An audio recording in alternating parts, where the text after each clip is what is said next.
Donc l'application Toura, ça signifie tourisme en réalité augmentée.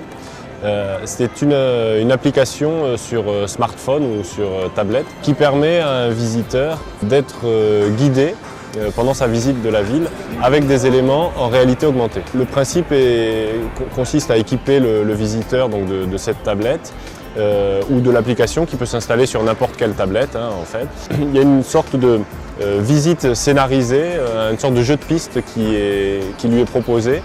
Et à certains endroits, on lui propose, à travers ce mécanisme qu'on appelle de réalité augmentée, de découvrir des éléments qui sont invisibles mais qu'on va lui faire voir là directement dans la réalité. Alors par exemple, mettre en évidence une zone dans l'image pour dire voilà, c'est là qu'il faut regarder, c'est là qu'est l'élément d'intérêt, ou superposer une photo ancienne pour faire voir le passé, là superposé sur le réel.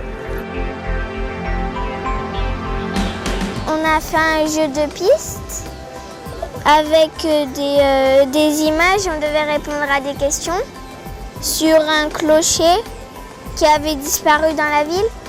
Moi, je ne savais pas, par exemple, que ce clocher existait et que maintenant, je sais qu'il a disparu, toute l'histoire qui s'est passée sur ce clocher.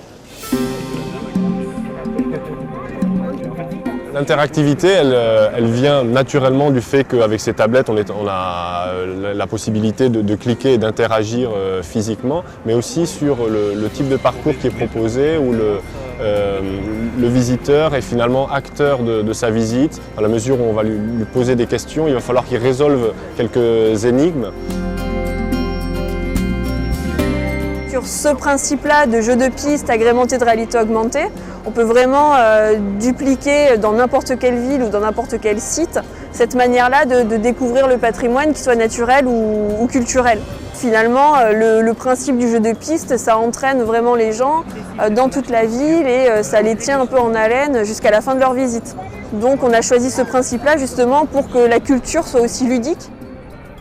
J'ai trouvé cette application Toura vraiment très sympa et très prometteuse. On sent qu'il y a vraiment un gros potentiel derrière, quoi. Ça donne envie, c'est un outil qui peut venir vraiment apporter une vraie complémentarité par rapport à ce qui existe déjà dans le domaine du tourisme.